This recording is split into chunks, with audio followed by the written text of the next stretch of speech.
Hello and welcome to my second card in this month's card box from Stampin Squirrels, and this is what's known in the trade as a double Z fold card.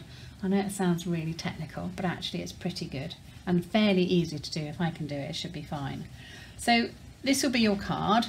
So as you can see, it has like a 3D effect, and then you can open it out and you've got space for all the bits and pieces you might want to write on your card. And if I hold it up there, perhaps you can also see the double Z fold effect. So I've gone, quite unusually for me, for a sort of all green version of how we're doing this card. So I'll talk you through all the different steps, including all the information and the equipment that you'll have in your card box. So let's just put that to one side.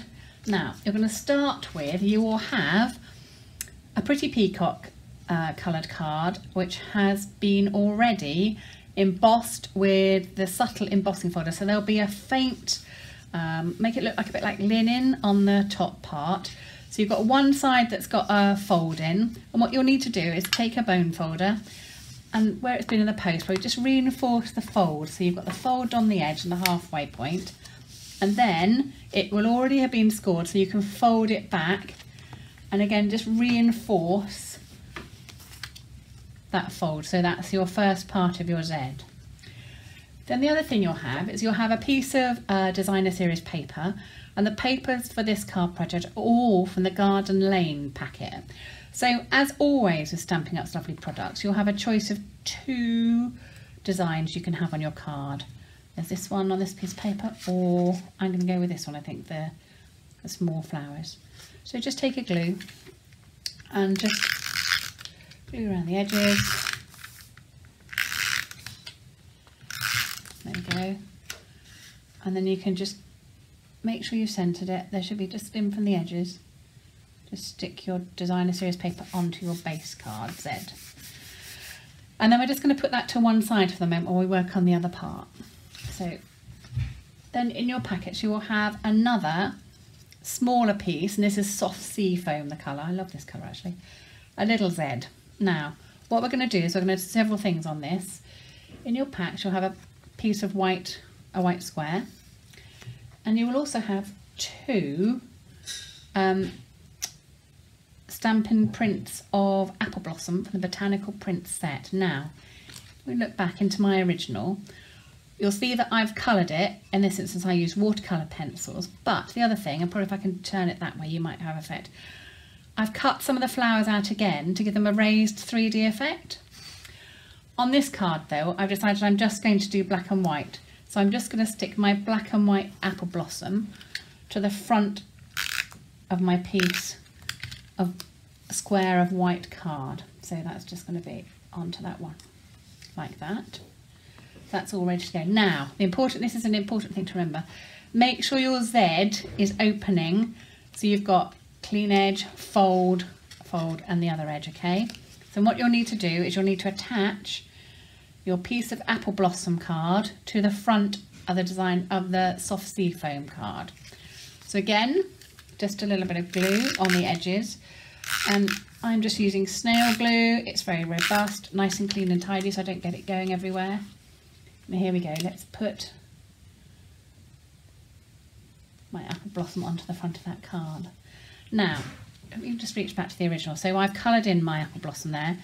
The other thing you'll have seen when I opened it was there was a fern leaf in the back, and the fern leaves are from the Lovely Leaves set, which I have to say is a set I've not used as much as I probably should have done, but I love the fern, so I've cut out some ferns and popped them into your packs. So you can put your fern wherever you like.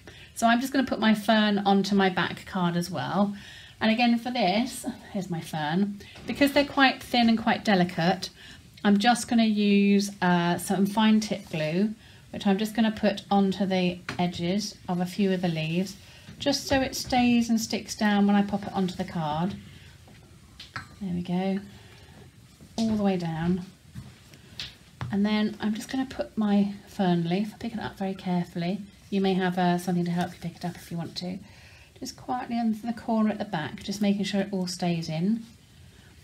I'm just going to turn that over and just make sure it gently stays in on the card. There we go, there's my fern leaf, all nicely centred up.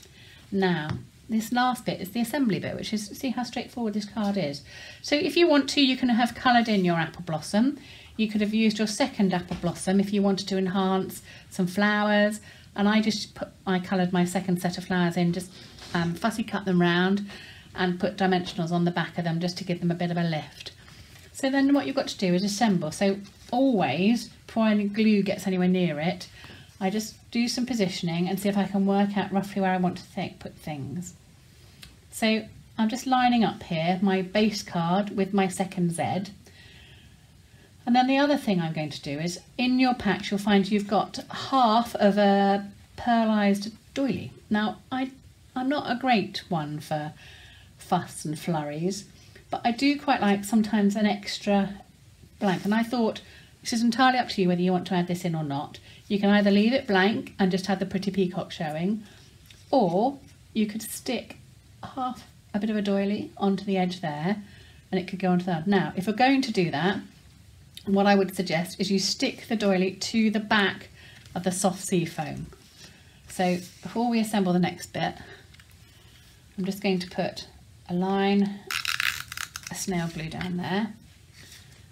I'm making sure it's on the back of the apple blossom. I had a sudden moment then, I didn't think it was on the back of the apple blossom part. And again, I just want it to be symmetrical. So I'm afraid to say I'm using an eyeing it up as opposed to anything, just sticking that on. Now, the trouble is that's now fairly sticky. So be careful that you don't accidentally stick it in the wrong place. So again, just have a little look and think about how you want to line it up. You could measure it, of course, but just for the sake of this video and making things today, I'm not going to do that. So what I'm going to do is I've got it into the position I want it to. I'm just going to put a line of snail down there.